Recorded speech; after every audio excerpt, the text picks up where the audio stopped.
Hi all, welcome back. Red Storm, Double Defection, Scenario 2, good old Uncle Sam. This is part 8. As usual, don't have an awful lot of time at the moment, I don't think. So, once I hear dogs barking, that's probably my time up. um, okay, right, as usual, there's always something to talk about, so I'll just jump in quickly. The comments. From John Brown again. Okay. Okay, the first point John picked up on at the 9 minute 55 second mark was my slight confusion about finding where it doesn't really state whether infrared SAM can attack undetected flights. It doesn't say one way or the other. So I was just trying, maybe hoping John could maybe point me to where it kind of tells you. He says the key part for infrared SAMs is the third bullet point, infrared tracking. So there it's there. An infrared SAM with line of sight to an enemy flight may attack it. So, and then he carries on, line of sight does not care about the detected, undetected state, so my take is that they can attack regardless of the flight's detection status, in much the same way as a flight can be undetected but visually identified. So good enough. Like I say, it didn't say that you couldn't do it. It just didn't sort of highlight that you could. But I suppose that's where he's getting the information from. I'm seeing that maybe a lot in this rule book, that it's sometimes leaving you to sort of say, right, if it looks like something can or can't be done, if it's just not telling you, then it clearly can be done. And I suppose what's wrong with that? I guess some of us look for that surety that it's like that it can be done. But however, okay, moving on quickly. I'll not try and ditter here too much. His next point was me just wondering about this action table, and the fact that it talks about in the actual rules it says that they could still be attacked if via SAM avoidance or scatter. So John says, I would probably follow the deconfliction as states. So a bot flight at any altitude will only be fired upon if it enters the barrage zone via SAM avoidance or scatter. Oh yeah, and by the way, I thought maybe I missed the part, but this was news to John. He hadn't picked up on this one. And you can see it's kind of like tucked in at the end there, as if, it's, I suppose, quite important to pick up. But it is written there, so you can't really argue against that. But there you go. There was one that John's learned himself. So that's good to know that you don't know everything, John.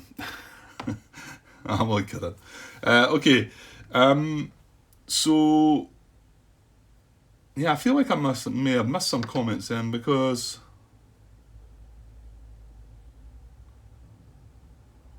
hang on. Okay, I can't quite find. I think it must have been replied to back a few parts ago that John suddenly realised that he hadn't known about that himself. So, right, sec. Anyway, his point there was that you would still carry it if they scattered or had SAM avoidance. Right, at the 43-minute mark. So yeah, he's marked this timestamp, and this is when the Saint flight up there enters hex 4921 is within 10 hexes of SA11. So you should check to see if the SA11 will fire at long range. But I get this, and he picks that up. He says, you come back to this at 1 hour and 5 minutes and get it. Now, he carries on here. No, nothing says this. So this is his interpretation, and I think the way he plays it, he goes on to say that he plays with some house rules. Doesn't go into them in too much detail, but so he has to kind of be careful about what he's trying to tell us here if it's in the actual rules. So he's pointed out that there's nothing said here in the rules, but I only check for long range fire once per turn per flight. Well, you notice I checked, when I eventually went back and checked that and realised I checked for it at range 10, and then I checked for it at range 9 again when it moved its second movement point. Now, he says he only does it once, and I understand this, and I'm going to pick up on this one as well. I'm going to do this as well, because I think it's detrimental to them really firing at long range. I think if we looked at the modifiers, even though we're making a mistake with the modifiers at first. We're calculating not only the altitude thing here, we were also adding a long range modifier as well, which was wrong. But I still feel it's probably a low chance of them actually hitting us at long range. So it seems fair to maybe check them at long range once. So within that 10, 9 and 8 range hex, we've checked they're not going to fire at that range, because there's no difference between 10, 9 and 8, I don't think. But once it reaches hex 7 away, they're automatically going to fire. They're not going to check to see if they fire, because then they're not at long range, and their chances are going to be clearly slightly better. As you can see, well, actually maybe I'll look at the car, because I was confused. You can see the 8, 9 and 10 there are long range, and then the other range is 1. So is that 1 between 1 and 7 hexes? Now, it might tell us better on the chart. Right, hang on, pause Grant. Okay, I'm actually not sure. I'm sure I might find this one out on the way, but I'll chuck it in here just to... I wonder if there's any notes down the bottom there. I noticed I haven't been looking at these notes, and they might be relevant. I've just put the card there just to compare it. This is the SAM data table. Obviously my question here is, or what I'm wondering right now is, I understand that at range 10, if they were to fire, they get a -3 modifier at deck, and a -2 modifier if they're at 9 range, and then 8 range it's -1. Now, to me, it looks like at range 1, they get a 0 modifier. Now, what do they get between hexes, between being 2 and 7 hexes away? I don't know. I mean, it says there, SA11, but the minimum range is 1. Is that why it's highlighting it there, maybe? Could be. Could be that's why it's got the 1, because that is the minimum range. And if it's not at minimum range, and it's not at long range, well, yeah, well, what? Is there no modifiers at all? Oh, hang on. No, you clearly just follow these modifiers here, do you not, Grant? So, at deck it'd be 0, +1, +1, 0, 0 at high, where there's a -1 at high there. So I think, that means it's not on the card, that, doesn't it? That's a bit odd. Because there is a difference between what's on the card there at range 1. It goes 0 at deck, which is fine, +1 at low, +1 at medium, which is right. Oh, -1 at high. I must have been looking at the wrong chart, was I? Did I not read that differently? Okay, I'm being called upon. I don't think it would last long. I'll go and pause just now. I might not be back for a while, so we'll carry on with this when I come back though. Okay, cheers. Hi all. Right, I managed to get back for a little bit. Again, I think this will just be a short wee session. Right, I can't remember. I think I was talking about this range, long range and normal range, and yeah, I made a mistake up here at first. I looked at the wrong bit, I think. So the SA11 at deck is 0, +1, +1, -1. That would be 0, +1, +1, -1. So my guess is they must be the numbers between range 1 and 7. Yeah, because that's the actual numbers up here, and then these 8, 9 and 10 numbers are modified with the long range. Yeah, that's right. Okay. So I think I understand it as between 1 and 7. I think maybe they could have made that a little clearer on the card, but maybe that's just a me thing. Okay, moving on then. So John has said he only checks once for long range, so I'm going to start doing that now. And like I say, there's no difference between 8, 9 and... Well, that's not true. There is a different modifier, I guess. That's true. But they're still pretty well. Are they? I don't know. I mean, at 8 you're getting a -1, where you're getting a 0 at. You're only losing 1 at range 8, but yeah. But I think I'll do that as well, because it's more than likely that we're going to have to get closer, and then we're going to come within normal range, and then they're going to get a better opportunity to fire.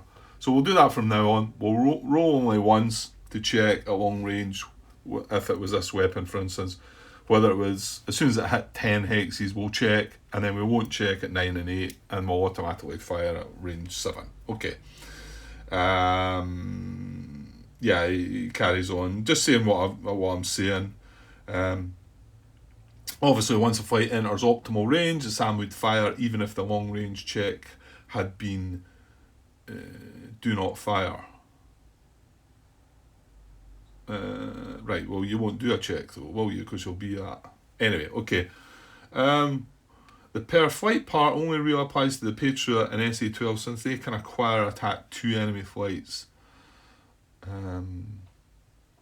Okay, he says this might be a John thing about doing that. No, I think that's good. Although the fact that it does get slightly better between each range step, I don't know. I mean, because my guess is it's only these modifiers that are going to do it. So, I mean, at range 10, okay, it's a -3. He kind of wants to know if he's going to do that, but yeah, I'm not sure. I mean, what would the numbers be then? What is it we need for here? Sam. Well, you just need that Sam attack table down below, Grant, don't you? So if we were doing it at range 10, obviously, and that deck, it's a -3, right? And so that's the only modifier we use between the first two. We don't have salvo fire because they don't use it. Infrared Sam attack from forward hemisphere. Well, that one applies as well. So that would be another -1. So they would get a -4 to this, and they'd be rolling that. So to get a possible hit, they would need 16, wouldn't they? Yeah, they would need a 16 or greater from 2 dice. And now that would become a 15 or greater at 9 hexes, and a 14 or greater or 8 hexes. However, at 7 hexes, how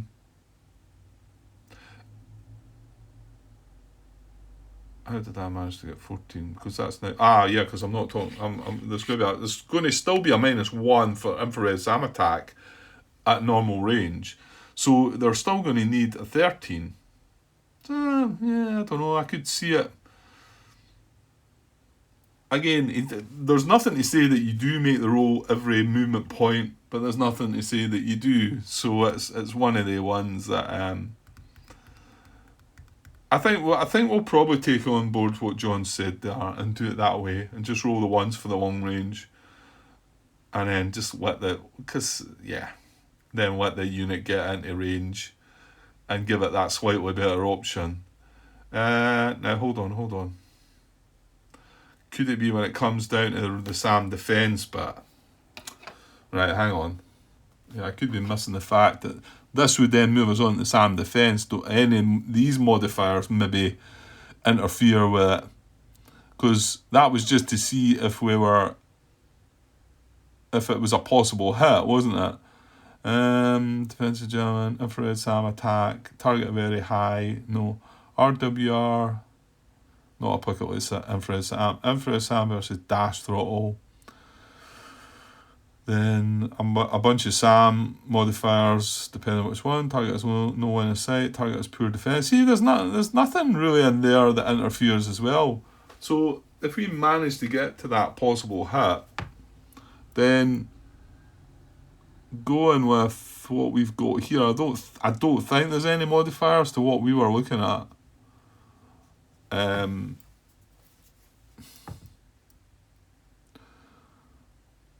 Yeah, because this is numbers we want high numbers here.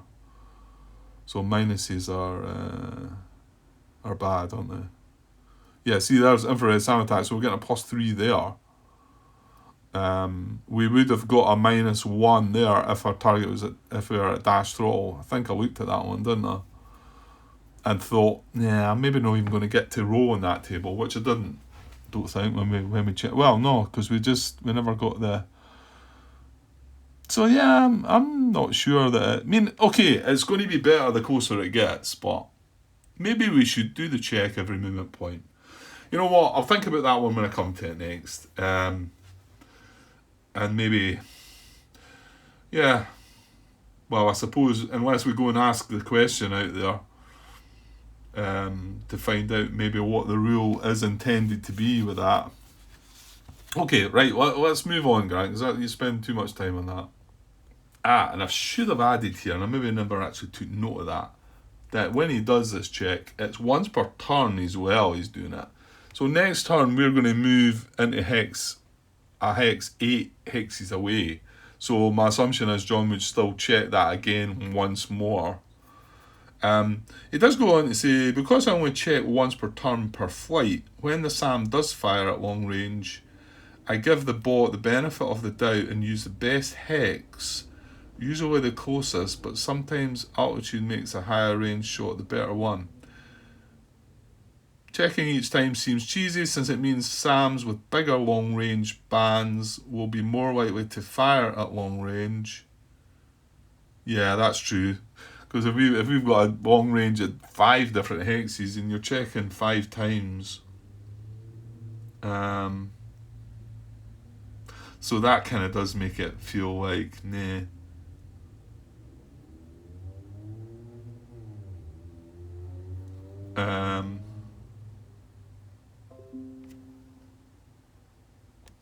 Yeah, when I think about it that way, actually, where is that SAM data table? I mean, well, there's to be honest, 15 to 18, 8 to 10, they all seem to be about 3 hexes at most. But that is still 3 times you're checking at the poorest sort of option for the SAM, isn't you? Well, it gets slightly better each hex, so that's the thing. Right, well, okay, well, I'll make my decision on that. I did say that I was going to use that, but after thinking about it a bit, I'm not sure. But it's a good point anyway. Okay. He goes on talking about some of his thoughts on the SAMs and long range. I won't go into that. You can read that for yourself. Talking about some house rules that he'd like to maybe bring on. Mountains. I mentioned in a comment that I needed to come back and check if Vegas was actually in range. This was to check. We needed to be in line of sight to do the location to try and locate that SAM. And then I wondered about a hint. When I was looking back at the video footage, I thought there could be a mountain in there, or there maybe. There isn't. However, John's also brought it to my attention, which I knew this as well, that although this is at deck level, this needs to be at deck as well for the mountain in between, and that's at low altitude. So if there was a mountain there, he would still see that anyway, because he's at low and he's at deck. So yeah, I didn't quite get that one.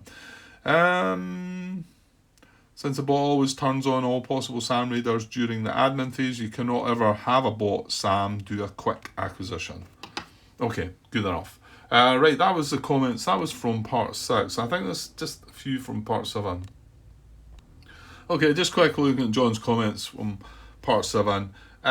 He goes over the whole bit about how the rules specify how and what order you do things, movement points, AAA. But I believe that, and well, he links that again as well, that section 3.3 in the rules is a place to look. It tells you, how in what order you do things. So I think we've got that down now as well. He says that he frankly doesn't blame anyone for missing it, since he feels it should be in the player aid cards. So yeah, he's maybe got a point there. And I could maybe say, well, that's why I missed it. But okay.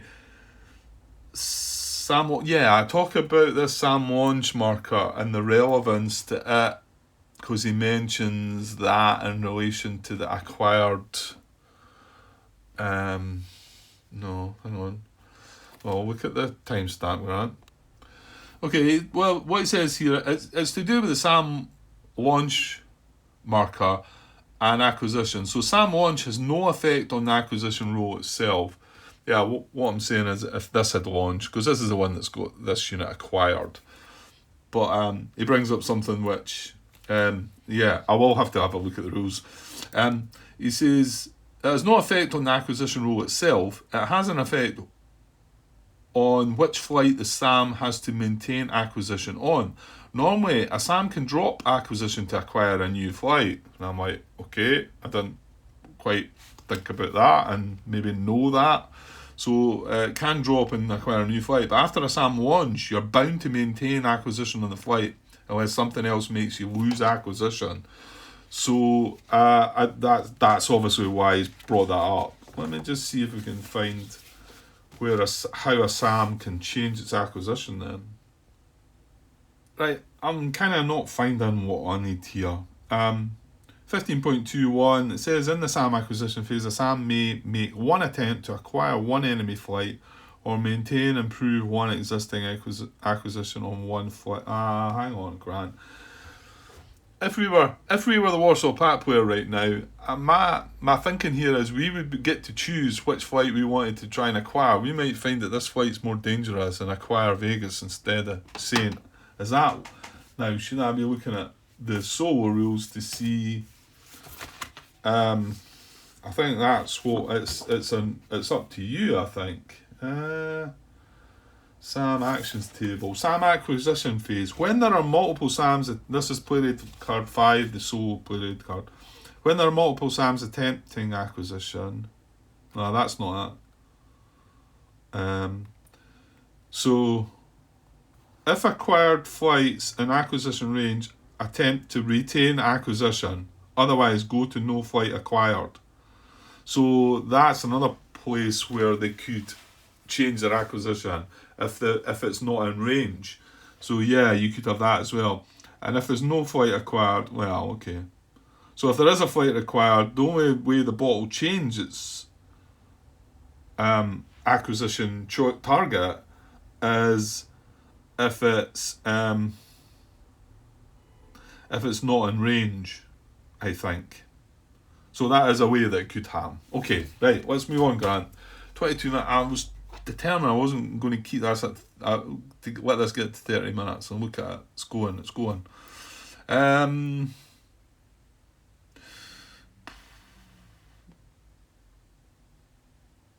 Yeah, but after a SAM launch, you're bound to maintain. Right, okay.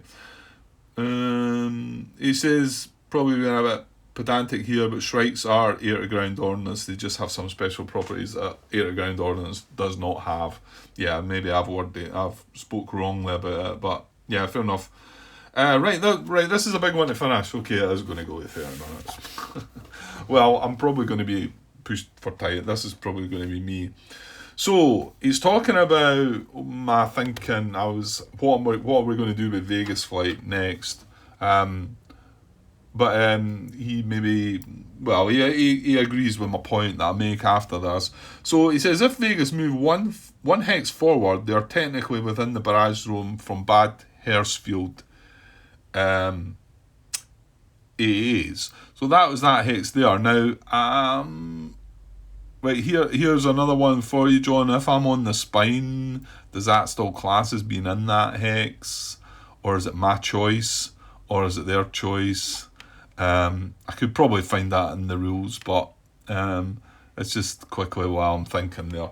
So he's saying that if I move one hex forward, let's just assume it would be their choice and they class me in that hex and can fire. I think that could be the case, actually.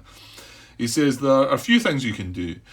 You can do nothing and just take the AA barrage, and he's got it down to about a 95% chance of nothing happening. So it is quite a low risk. He says you could drop to deck, though you would then possibly face the still active AA from the SA-13 site, as well as inherent small arms barrage at deck that all flights when on the enemy side of the front. I'd forgot about that, admittedly. However, I don't think... Yeah, we're not quite over the front there. There's the front there. So these hexes are on our side of the front, actually. But But I replied with the SA-13's barrage zone is only in its hex, so he was sort of saying that if I dropped to deck here, I think he was, well, he didn't say it as such, but remember the AAA in this hex is only actually in the hex, whereas the AAA from this is in the hex and round about. Same with that, it's all round about that one. But in that, it's only actually in the hex. So I said, SA-13's barrage zone is only in the hex. So couldn't I drop to deck, then move around the SA-13, then climb back to low to avoid ending the movement phase at deck and not suffering from the rule 14.76, which is if you end at deck, because it's only at the end of the movement phase, and I've said assuming the movement points, of course.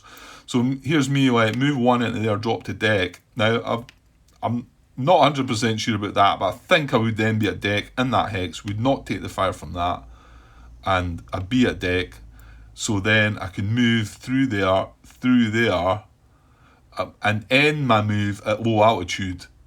So end over the other side of the front at low altitude rather than at deck level, and then I think I would avoid all the AAA. He carries on though. I split his comment in two. He says you could also use your first movement point to turn right 30 degrees, so you won't enter the barrage zone, which would also point Vegas AIM-7s at the MiG-29s.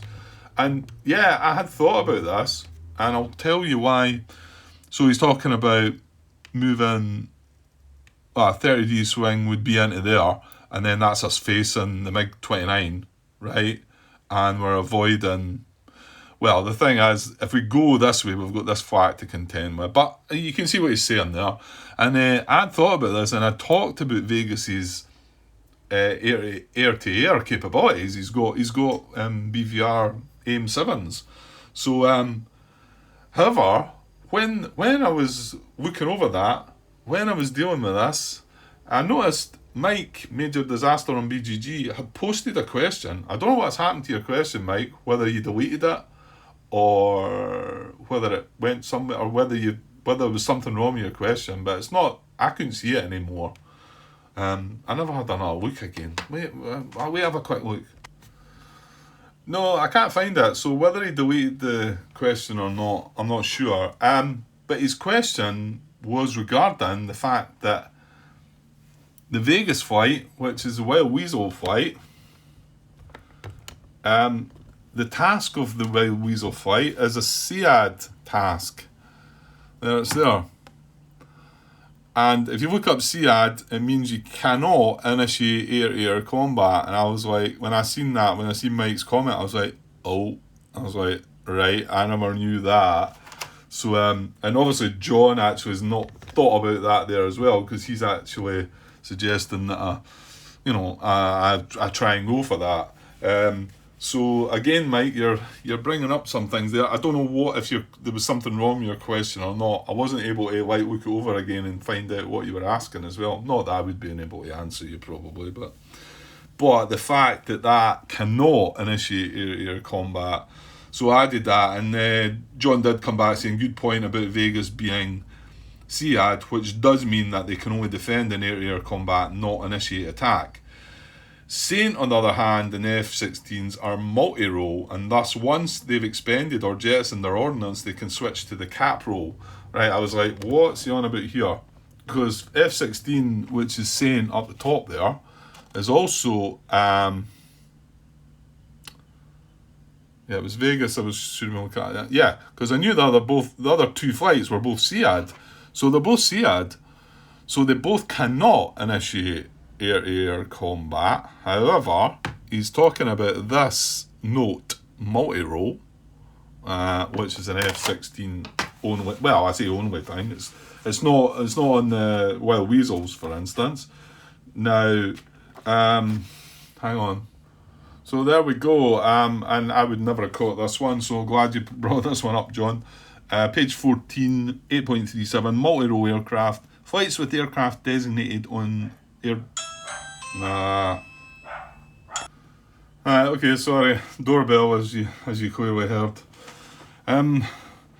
Okay, so flights with aircraft designated on their ADCs, their aircraft display charts, is that? Or whatever shows on the card, as multi-role aircraft, tasked with SEAD or chaff laying may change their task to cap after they use or jettison all air-to-ground ordnance or chaff. This task, I should have got my breath back first. I got all the way down the stairs and somebody had popped something through the letterbox as well. It was a complete waste of time. Anyway, this task change can occur at any time during a turn once this condition is met. So I would never seen that. So it's good to be brought up because I'll look out for that in the future, obviously. So once he's fired his air to ground, he can then turn into cap, and cap is just the same as the Cobra flight, the F-15s. So he can then turn into, he can initiate air-to-air attacks. So good one. Thanks for that, John. And thanks for all your comments. I think that's it. We've got to 30 minutes, and again, another comment going in the header to warn people that there's no gameplay for 30 minutes. Right, I don't have much time left just now, so I'm better just cutting that there, and hopefully once I come back tomorrow, I think I've got a little bit of time tomorrow where I might be able to sit and have a bit of a session, and we'll get this next part, because I'm quite excited to see what's going to happen here. Yeah, there's a few decisions to make, I think. Anyway, I've just not got enough time to start it just now, so I'm better leaving it till tomorrow, I think. So I'll do that, and I'll put my usual comment in the header about comments and fixing things and whatever.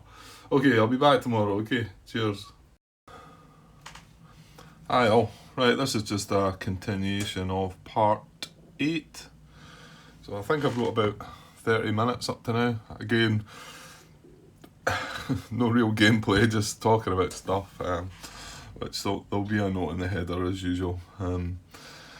I should maybe put a note in the header to say if there's, if there's gameplay from the start rather than not, because it seems to be a common occurrence now.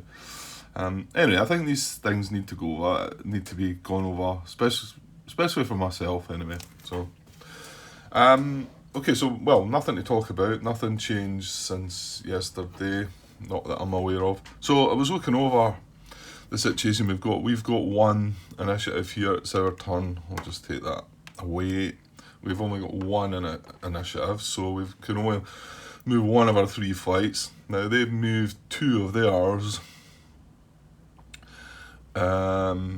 So they've only got the 1 flight left to move.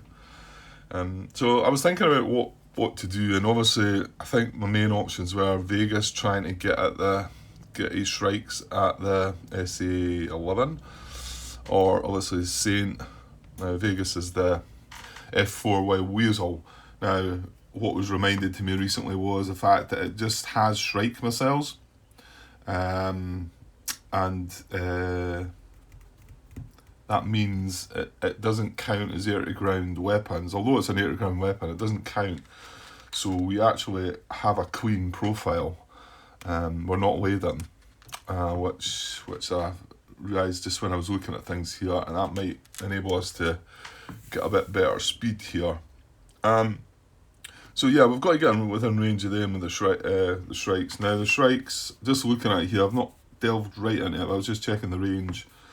It's 3 hexes at deck and low. And remember, we've got to kind of manoeuvre our way through this carefully. I think if I'm going to do it, I'm going to have to take a chance if I'm going to get within range of this, because I don't think I can get at low altitude.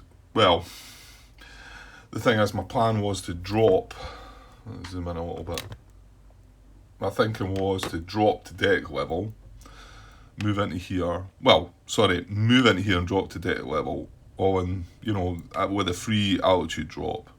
Now, again, I'm not 100% sure if it avoids me being in this hex at low altitude at all, because we're moving in at low but dropping to deck, so I don't know if this would fire. If somebody wants to, I've asked it before, I think. I'm just not sure if at any point he would be classed as being at low altitude in that hex, because if he is classed as being at low, this would fire. Or can I just do always a one, or would I need to drop to deck here first, but that would cost me a movement point, then move into the hex. So I was giving myself the benefit of the doubt, saying that I can move into here, drop to deck, and avoid the fire from that, but I'm not really sure. I feel awful comfortable with that. Anyway, that was my thinking, was to go in there at deck, sneak through here at deck, and then avoiding going through this hex and avoiding going into that hex, obviously. So in there, back into here, and then finishing my move, climb to low altitude, which would cost me an arm movement point, to avoid taking the small arms. No, what is it? Whatever the fire is, automatic small arms at deck. So just climbing back up to low altitude. But if I was that, I think the most movement I can get is 5. Well, I can start. Sorry, I'm starting at low altitude, but I'm starting at clean. A clean profile, so I could dash at 5. So that would be 1, 2, 3, 4, and then climbing back up to finish the turn from there. But then I'd only be at low altitude, and my range would only be 3, 1, 2, 3. So I wouldn't be able to shoot at that. So the other thought I thought was taking a chance. Well, partly because well, mind you, if you're going to move through that one anyway, Grant. Yeah, I'd still be moving. I'd still be moving into there at deck, wouldn't I? Right, hang on though. If I was to move through this, would that give me any 1, 2, 3, 4? No, what I was going to do, yeah, this is what I was going to do. Not drop to deck. No, that's a problem though. Because as soon as I move into there, I'm going to take the fire from that. I'm going to... Well, if I was to turn straight away into here for 1 movement point, 2, just staying at low altitude, 3, I would take fire there, 4, and then climb to medium for my last point. Now, medium range for the strike is 6 hexes, so 1, 2, 3, 4, 5, 6. I would just have range for that, so that actually would work. And then I'd take an 8AA check going through that hex there. Let's look at maybe the risks, because John Brown did point out that he gave it a 95% chance of nothing happening. So let me just double check AA barrage fire. Okay, so this would be the table we would be checking, AAA table. That's a 2 dice roll. Now, that's just classed as light AA, isn't it? Hang on. Yeah, I think it's 14.72 organic SAM / EWR light AAA. All EWR units and all non-hidden SAM units, including dummies, project light AA barrages. The barrage zone only occupies the counter's hex. So it would be a light AAA. It's got there, SAM / light, right, okay. And it's these ones, it's not the radar mobile ones. So it would be on that column there. Now, we'd be better getting to medium first then. Yeah, we want to go through it at medium rather than low, and then... Well, my guess is this is the number you've got to hit.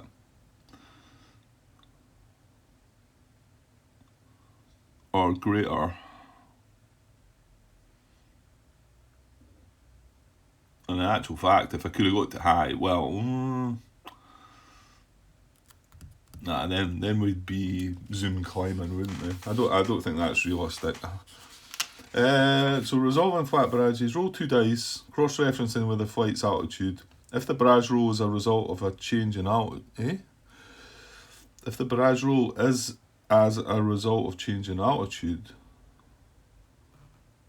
Oh, okay, yeah. The owner of the AAA may choose to attack in either altitude band. Yeah, okay. More than one A, right. If the roll is equal to or greater than the number listed, the target flight is hit. The target is hit, roll for damage on the barrage column of the AAA damage table. So you can see there, if we are able to get to medium altitude, there's no modifiers there, but it's 18. The numbers in brackets, by the way, are the modifiers that would apply if we were carrying out an air to ground. Ooh, does that mean we would get that modifier? I think it does. Let's see, bomb and mods.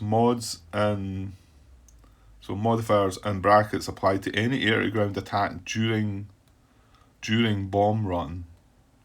Reduce modifier by 1, 2, or 0 for every level of AA suppression. Well, there's no suppression.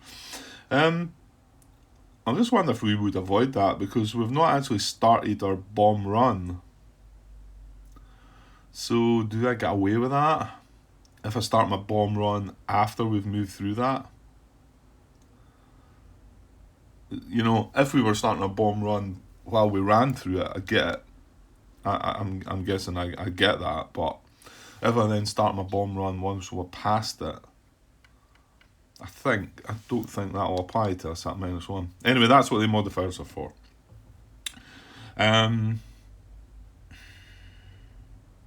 Okay, so we need an 18 or greater to hit, to hit, and then just checking the damage table there. We check on this. We're drawing this barrage table. Maybe I shouldn't be going in. Well, I'm just about to do this, I think. So, you know, that's medium target on bomb run. Well, I wouldn't be on my bomb run yet. No. Target speed less than or equal to 2, or target speed 4. Target speed 5 or greater, which it would be. There'd be a -2 to that, and we would want a low number here, so that would be good for us too. Yeah, I think that we would get a -2 modifier there as well. But you can see that there is a risk if we do get on this have to roll on this damage table, and you know that K is a shot down. So I mean, we don't really want to be rolling that, but we could take a chance with this. I think an 18. Right. Well, my other options are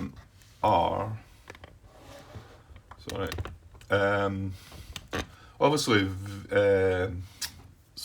Cobra flight's kind of screwed now, because he lost his long range BVR weapons, didn't he? He does have short range ones, so I dare say we should probably try and manoeuvre him towards Pulov at some point. So, but I don't see myself using with this one initiative to move Cobra. It's either going to be Saint or Vegas, and I think it's going to be Vegas, because remember also that Saint has full acquisition now from the SA-11, so I think a priority is to try and get a shot off on the SA-11, and because I think there's a good chance we could shut it down. Now, I know John mentioned about the whole shutdown thing, and then where would I be? That's the other point as well, because I want to see what we're going to do to this before I use both my EOGMs on that. I mean, if we take this out, then we can freely use our 2 EOGMs on that. If we do not, and we just shut this down, then I might want to keep one of my EOGMs. I know it means there's a less chance of maybe getting a result on the SA-13 there, but I think we need to look at it that way. Yeah, well, I think that settles my mind then, because I mean, I can take a shot on this as well by moving one, starting my bomb run, moving in there, and then firing. Also, while I'm doing that, every movement point I spend, this could fire. So that makes more sense using Vegas. Okay, we've got it sorted. Right. So our one initiative is going to be to move our F4 Wild Weasel flight, which is Vegas. So, and I'm going to set him at dash throttle, and like I say, he's got a clean profile because he's only got the Shrikes. So his dash throttle is going to be at 5. So 5 speed. Right, and hang on a second. we're going to mark this guy. As I said, I was going to start doing it this way. I think it's safer. So I'm going to mark on my dash. So that'll stay on until I enter the fuel phase, and then I'll take it off and mark it off on the chart, on the log sheet.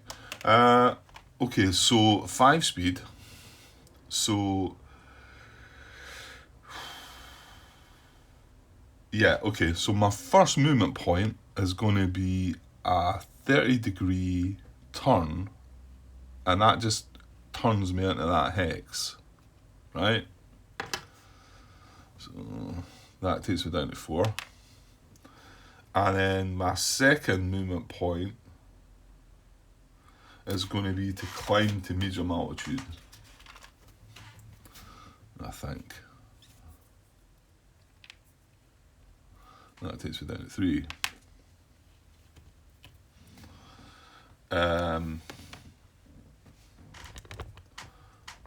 Okay. And then now we're going to move into here, taking us down to 2, and I'm going to do a free turn. So at speed 5, I think I should get 60 degrees, yeah? Oh, no, I don't. I only get 30 degrees. Well, is it a problem? Oh, you know what? Maybe it is. Damn. So hang on. Yeah, I started on this hex, didn't I? So I started on the spine. I moved first. That's rotten. Because if I can only turn 30 degrees at speed 5 during the day, your free turns are just 30 degrees. Speed 4 would give me a 60 degrees, which is kind of what I wanted.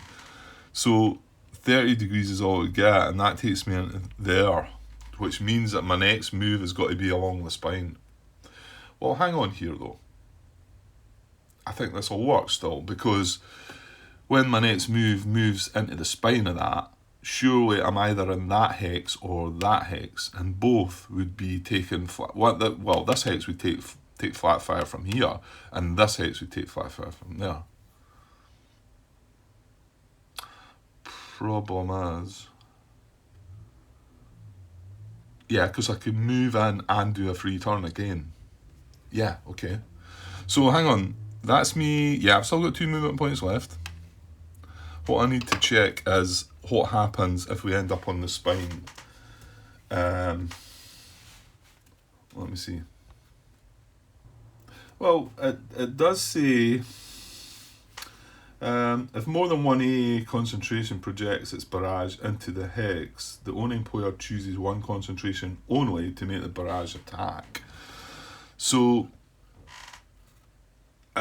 my guess would be that if you go on that spine, it would be up to the owning player of the AAA to decide which one fires, I think. I don't think there's a difference between using either one of these. Does it say anything? However, I mean, this is a solo situation, so does it say anything regarding what the solo would pick? I mean, it would clearly pick the one that was going to be the better option, wouldn't it? I get that.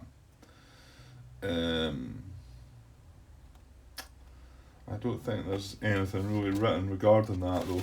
I can't see anything. Okay, so I think we're just going to do the one. However, one thing that got me there was it specifically says, note that a flight that enters a barrage zone and descends an altitude band in the same movement point is only attacked once, right? So what it doesn't say is what happens if you move into a barrage zone and do a free turn. My guess would be it would be the same. Like, I'm going to move in there, do a 30-degree free turn. I don't think that means that they can fire at us twice, but again, I could be wrong. I mean, it specifically talks about you could drop altitude, and it's only attack once. So surely that kind of holds true, that it would be the same for making a free turn, no? I'm going to give myself that one. But by all means, let me know if I'm wrong, and I should be taking 2 shots from that. Okay, so our next movement point is going to be into the spine. We're at medium altitude at dash throttle, and then I'm going to 30-degree free turn into there. So now is where we've got to deal with this, I think. Now I've got 1 movement point left. So I think we're going to have this AA fire now. And like I say, I know while he was on the spine before he does the free turn, he could be classed as being in either hex, I guess. If somebody wants to clear that one up for me about how that works. It looks like it doesn't matter in this situation, because either one of these firing would just be the same light AAA fire. So we'd be rolling on the same chart. Whatever. Right, let's get this roll. Well, I think all we need to do is avoid a roll 18. So, well, it's not to say we can't roll that. So we are under Sam. See, Sam and White are both the same, so it wouldn't matter which one we were in. Now we haven't started our bomb and run, so we're not going to get tagged with that -1. I don't believe. Yeah, so we've got Sam fire. We're at medium altitude. We've got an 18. So here we go. As long as we don't roll an 18 or higher, then we're good. 9. Right, good. So, oh, damn. Ah. Wait a sec, I'll move things about there. I kind of nudged things. This marker had moved. Was that where Cobra was? I don't think I moved it. I just had a feeling he was on the same line of hexes as the pull-off flight, but that seemed to be where he was, so hopefully I've got that right. I don't suppose it's too big a deal if I've moved it. But I think I nudged things that way, so if I'd moved it anyway, I would have moved it that way, so I think it's in the right place. Right, so we've avoided that, so we've got 1 more movement point left. 2, 3, 4, 5. Yeah, this looks like it should work. And then, so we're now going to move out of that hex. We're starting medium altitude into there. In fact, I can move that SAM launch marker down to there. I don't really know if that's that relevant for that one, the fact that it's heavily damaged. And that was our last movement point. Now, we've ended on the other side of the front now. However, we're at medium altitude. We're not at deck, which would cause us the small arms fire. And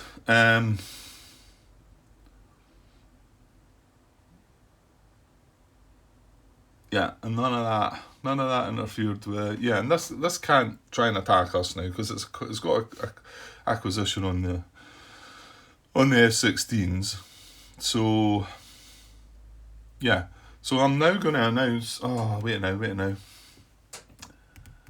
I would have had to announce my bomb run, wouldn't I? Before I reach that hex. So I think I actually would have to have announced my bomb run in there, and I think we will get that negative modifier then. Because is that the same? Bomb runs. Yeah, I think it is. I think it works the same. I know this is an ARM attack. The launch arc for strike is the flight's forward arc. Yeah, I don't think we've got any issues with firing from there. All arms have a minimum range of 1 hex. Arms may have up to 3 maximum ranges, 1 for deck low, 1 for medium high, and then a lofted one. We're using the medium high, which gives us 6 range.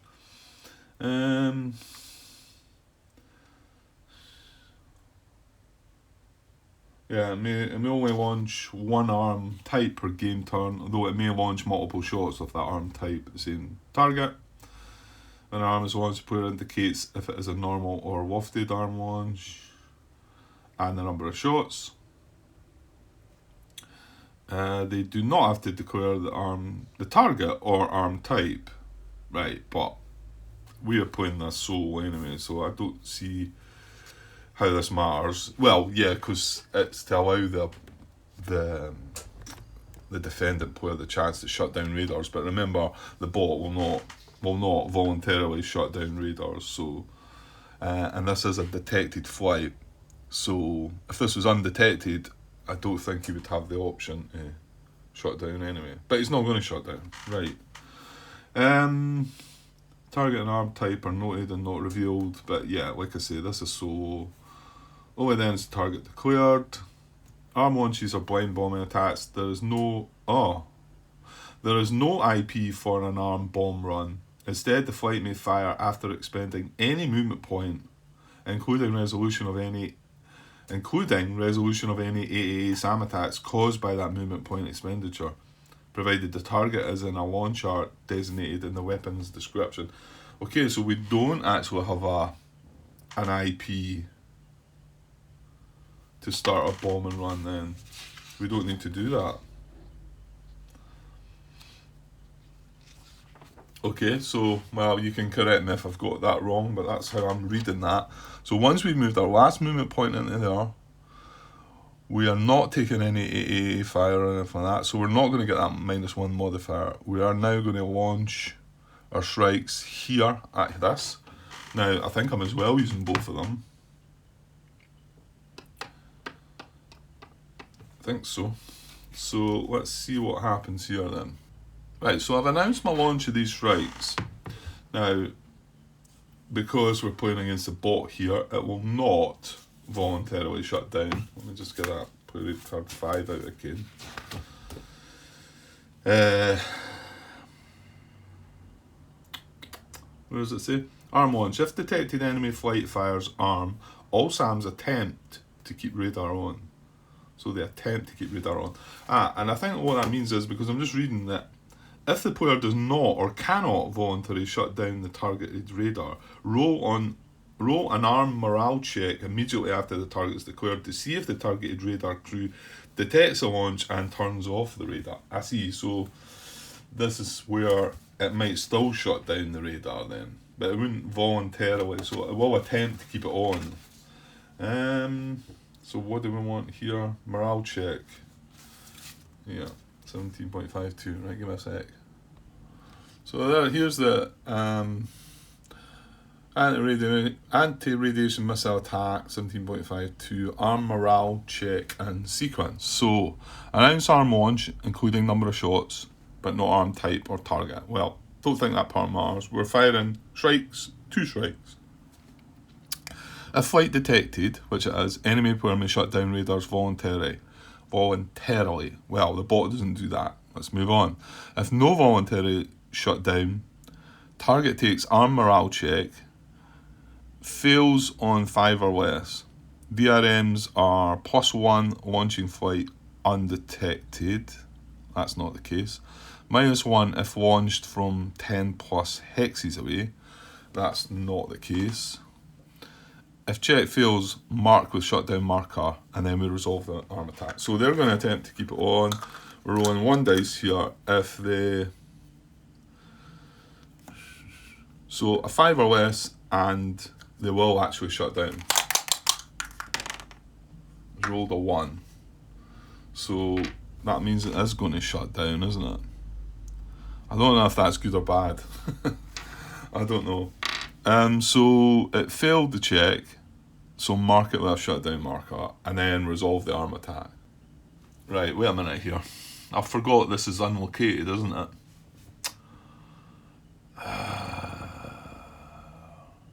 Right, and we can't do any of that in this. I just made a complete mess of this. SAM location phase, well, that's in the sequence of play. That's after we've finished our movement and the fuel phase, so it's not something we can do just now.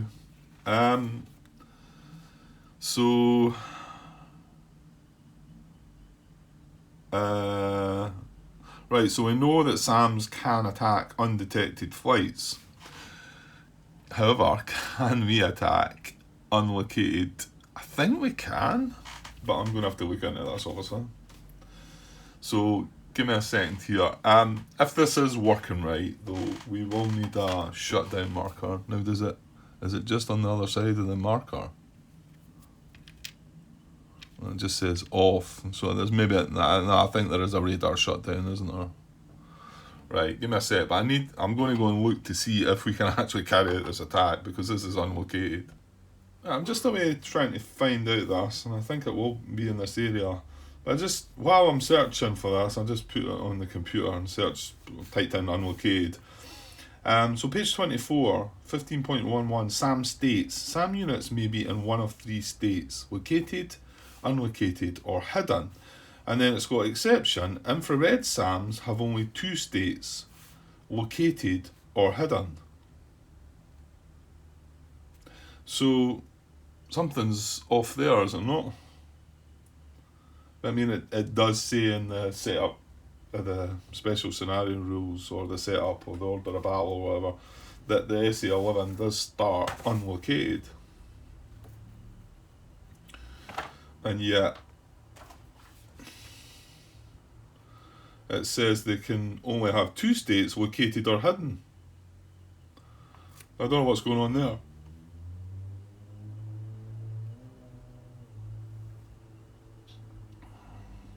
Anyway, okay. Right, so yeah, it is here.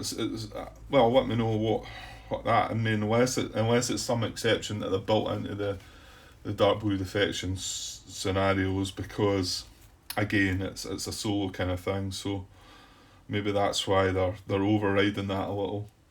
Actually, does it maybe reference that at the beginning somewhere about the SAMs?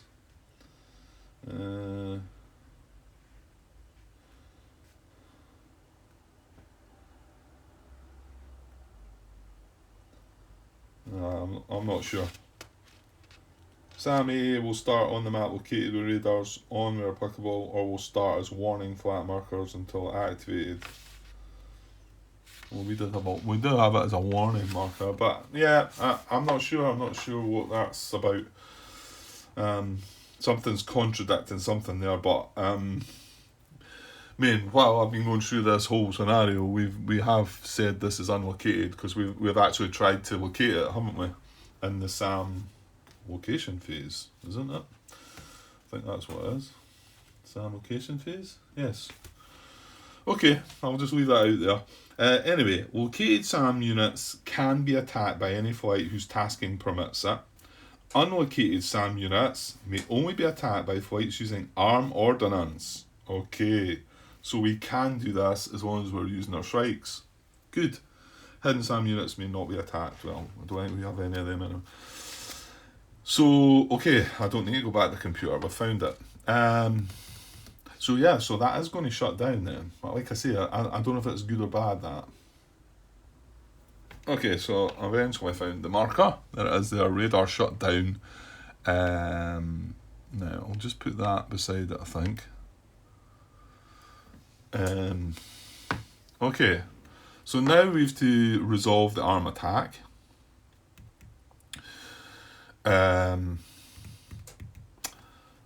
Okay, right, how do we go about that? Okay, I was all confused about where to go next. So now I think we are going to resolve the arm attack. And yeah, I think it's going to be on this. So maybe this is where we should have a look at things first. So, like I say, we're within range. We're 6 hexes away at medium altitudes. 1, 2, 3, 4, 5, 6. Now, as in our front arc, whether that is relevant or not, I think it does. As the flight's forward arc. The one chart for a strike is the flight's forward arc. So yes, it is there. So good. So looking here, we are looking on this arm column then. We're going to roll 2 dice. We want to see high numbers. That's just got some notes. That tells you we have to use that column. So modifiers for all of these, EOGMs, we've used that. So modifiers for arm are down here. So we don't have a harm. So we're not getting the +3, you can see that. So it's a much better weapon, as is the KH-58, we've not got that. We do have strikes. So we're going to get a +1 modifier for that. Target is unlocated SAM or arm launch is preemptive. Oh dear. Right. Look.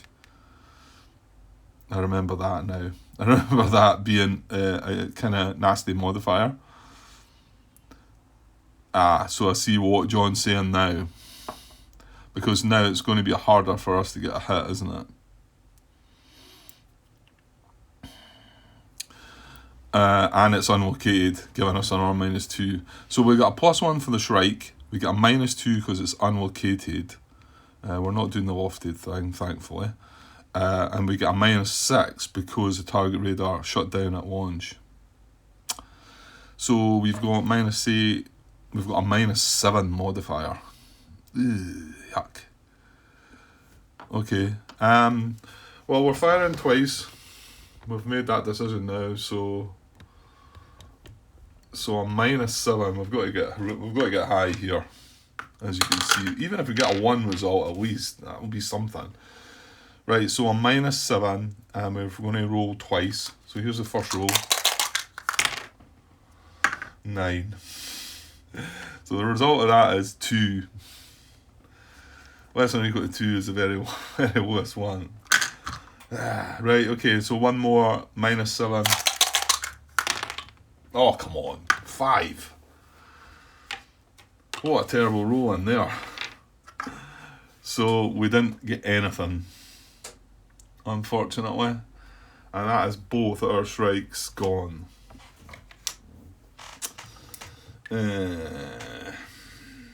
Who's that? That's Vegas, isn't it?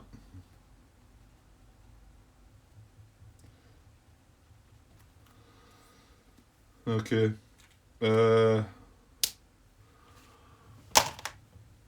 Now, after that, do we do anything else? Do we need to check anything else?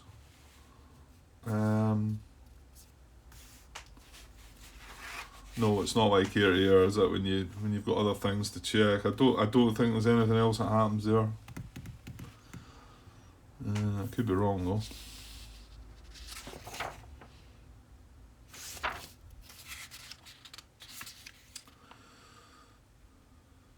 Yeah, determine attack column. Yeah, attack roll. Yeah, I think we would just, well, we're not rolling for damage resolution because we've done no damage, so I think that is it. Oh dear.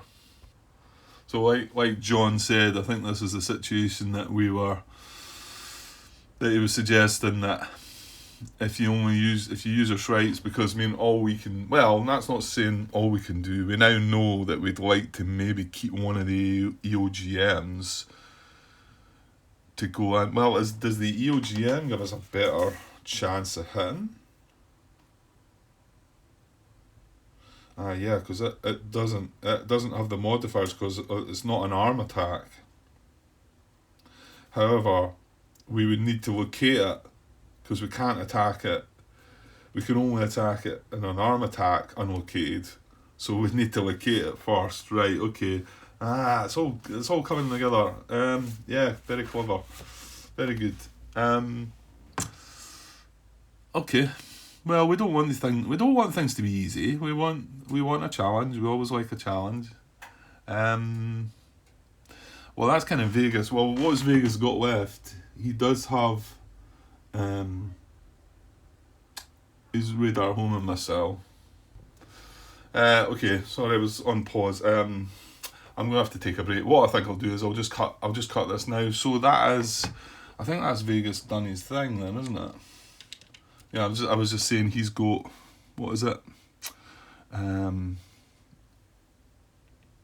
He's got anti-air weapons. He doesn't have a gun, so all he's got left is his AIM 7Fs, and he can't initiate air-to-air combat with AIM. I remember, like John pointed out to me, the Falcon flight does have the multi-role, so if it was to use up its Shrikes and other weapons, it then can initiate air. But you can fire on if he gets attacked in defence. Remember, we've got a Warsaw Pact flight here and here, so they're both within 7 of this. So something's definitely going to happen next turn with them. But they've moved already, so not this turn. So yeah, so it's going to be back over at the Warsaw Pact. Well, what I'll do is I'll mark that like that and put that initiative back in the cart, and we'll just draw an initiative chip for them. See what we get. Oh well, yeah, they've only got one fight left, so as long as they don't get the 0, and they've got a 1, there we go. Okay, so they're going to move their last flight next when I come back. I'll be part 9, so I'll just cut this just now because I think that's just over an hour. So we finally got a bit of play going, but that was really good actually. Hopefully I've worked out all that right. Let me know your thoughts on all the questions I had coming through that area, and if I got it right, and I'm sure John will keep me right. With how it went, but it was good. Yeah, I enjoyed that. So looking forward to getting a wee bit more into later on today, this evening, tonight maybe. So I'm sure I'll put at least another part together. If I get a bit more time, even maybe get into a second part. Okay, right. Well, I'll be back when I'm back. Okay, cheers.